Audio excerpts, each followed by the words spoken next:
Assalamualaikum warahmatullahi wabarakatuh. Apa kabar anak-anak? Alhamdulillah, mudah-mudahan kita selalu diberikan kesehatan serta kemudahan dalam menjalani segala aktivitas dalam kehidupan ini. Amin ya Allah ya Rabbal Alamin. Baiklah anak-anak, tempat duduknya dirapikan terlebih dahulu. Ya, sebelum kita belajar, marilah kita berdoa yang akan dipimpin oleh ketua kelas. Silakan ketua kelas untuk memimpin doa. Selanjutnya Bapak akan mengabsen kehadirannya. Coba di antara kalian yang tidak masuk sekolah pada hari ini siapa? Alhamdulillah ya, semuanya dapat masuk sekolah. Hanya sekedar mengingatkan apabila di antara kalian ada yang berlarangan tidak dapat masuk sekolah, mohon konfirmasi, bisa kirim surat lewat HP atau kirim pesan kepada temannya. Silakan semuanya untuk berdiri, kita nyanyikan lagu Indonesia Raya sebagai wujud kecintaan kita terhadap bangsa dan negara Indonesia. Hiduplah Indonesia Raya. Nah, jangan duduk terlebih dahulu ya. Sekalian kita melakukan pemanasan dengan melakukan gerakan PPK. Tepuk PPK. Agamis, mandiri, gotong royong, integritas. Kita lakukan dengan penuh semangat ya. Ulangi sekali lagi. Tepuk PPK.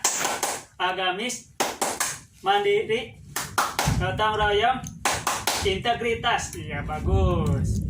Nah, anak-anakku, coba acungkan tangan siapa yang tadi malam membaca buku.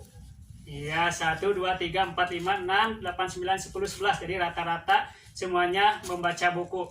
Bapak ingin tahu buku apa yang kalian baca? Ahmad, buku cerita, mata pelajaran, komik, koran, komik, buku cerita, mata pelajaran. Ya, ternyata buku yang kalian baca tadi malam sangat beragam. Nah, adakah yang tahu yang kalian baca itu termasuk teks fiksi atau non fiksi? Tidak tahu, baiklah. Nanti Bapak akan jelaskan, karena pada materi pelajaran sekarang yaitu tentang mengidentifikasi teks non-fiksi serta mempelajari manfaat air bagi kehidupan makhluk hidup, baik manusia, hewan, maupun tumbuhan. Tolong disiapkan buku sama alat tulisnya. KM, Bapak mohon buku paketnya dibagikan. Tolong dibuka halaman 1, di sana ada teks, mohon dibaca selama 5 menit. Anak-anakku semuanya, barusan kalian telah membaca teks. Teks yang kalian baca itu termasuk ke dalam teks non-fiksi. Nah, apa itu teks non-fiksi? Jadi teks yang dibuat berdasarkan fakta, realitas dalam peristiwa kehidupan sehari-hari. Jadi ciri-ciri teks non-fiksi itu yang pertama dibuat berdasarkan kenyataan. Nah, kemudian ada fakta-fakta. Selanjutnya menceritakan sebuah peristiwa yang terjadi dalam kehidupan sehari-hari. Nah, adapun contoh-contoh yang termasuk ke dalam teks non-fiksi, ada teks sejarah. Teks sejarah itu teks yang menceritakan kejadian di masa lalu. Yang kedua ada teks laporan ke berita. Nah, jadi sebuah teks yang menceritakan sebuah peristiwa. Kemudian ada teks biografi. Nah, jadi teks yang dibuat berdasarkan biodata seseorang. Nah, itulah contoh-contoh teks non-fiksi. Bagaimana cara mengidentifikasi teks non-fiksi? Nah, kalian masih ingat materi pada tema sebelumnya tentang mengumpulkan data informasi teks sejarah? Ya, yang pertama membaca teks secara keseluruhan. Langkah kedua mencatat gagasan pokok pada tiap paragraf. Selanjutnya membuat peta konsep berdasarkan catatan tadi supaya kita mudah mengingat teks secara keseluruhan. Nah, langkah selanjutnya kita dapat mengajukan pertanyaan 5W1H berdasarkan teks. Nah, aku sekalian, ada tugas yang harus kalian kerjakan dengan cara berkelompok. Di sana lengkapi peta konsep berdasarkan teks. Nah, adapun langkah-langkah kegiatannya, kalian diskusikan dengan kelompok. Kemudian setelah itu kalian presentasikan hasil diskusi masing-masing kelompok lewat perwakilannya. Nah, selanjutnya Bapak akan membagi kalian menjadi 4 kelompok. Berdasarkan absen saja ya supaya mudah. Nomor urut absen 1, 2, 3, 4 kelompok 1. Nomor urut absen 5, 6, 7, 8 kelompok 2. Nomor urut absen 9, 10, 11, 12, 13 kelompok 3. Sementara nomor urut absen 14, 15, 16, 17, 18 kelompok 4. Jadi tiap anggota tiap kelompok ada yang 4 orang, ada yang 5 orang. Karena kan jumlah siswanya ada 18 orang. Silahkan untuk dikerjakan. Baiklah, hasil dari presentasi tiap-tiap kelompok.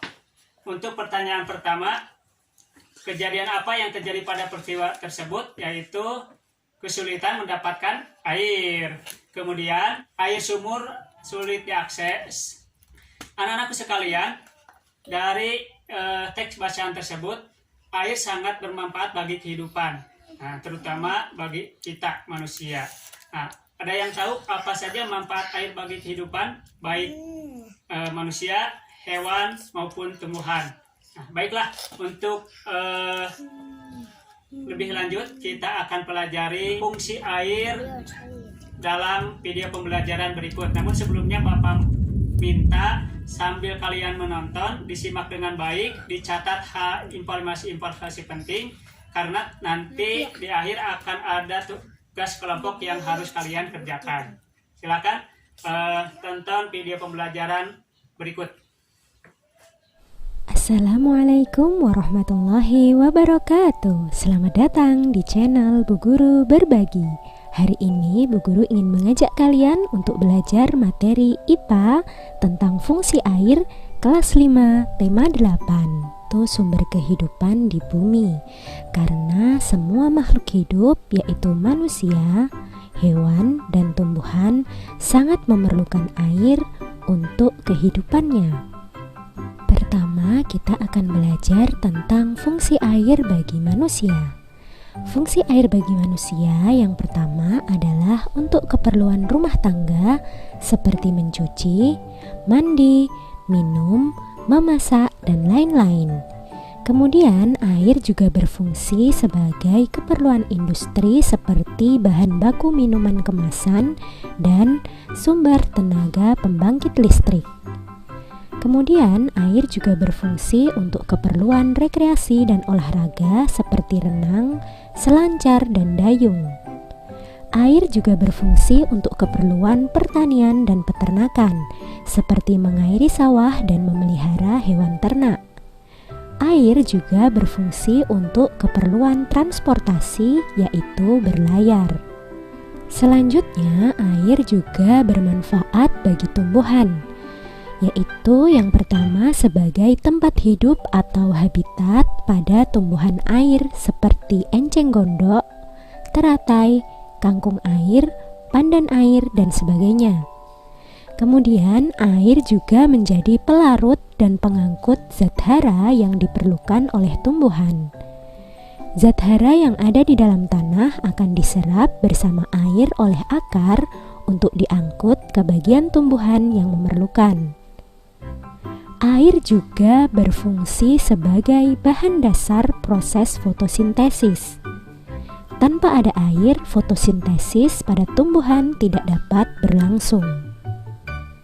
Air juga bermanfaat bagi hewan, yaitu untuk minum, kemudian untuk membersihkan tubuhnya seperti pada kerbau, kemudian untuk berlindung dari panas terik matahari seperti pada kuda Nil, kemudian sebagai senjata atau alat bertahan hidup yaitu pada ikan penembak, dan sebagai tempat hidup bagi hewan air tentunya.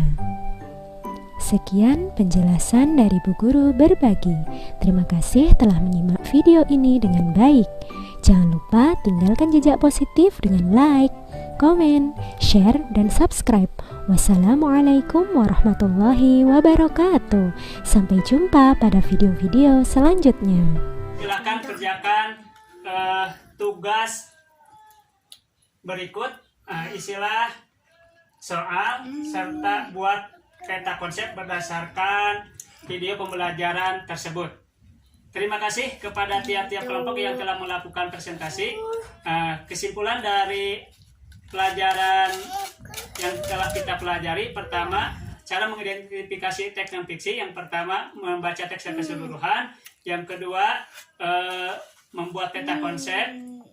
Kemudian manfaat air bagi kehidupan baik manusia, hewan maupun tumbuhan. Nah, anak-anak semuanya, ada tugas yang harus kalian kerjakan di rumah. Tugasnya identifikasi kegiatan apa saja yang memanfaatkan air, kemudian kalian catat dan buat peta konsepnya.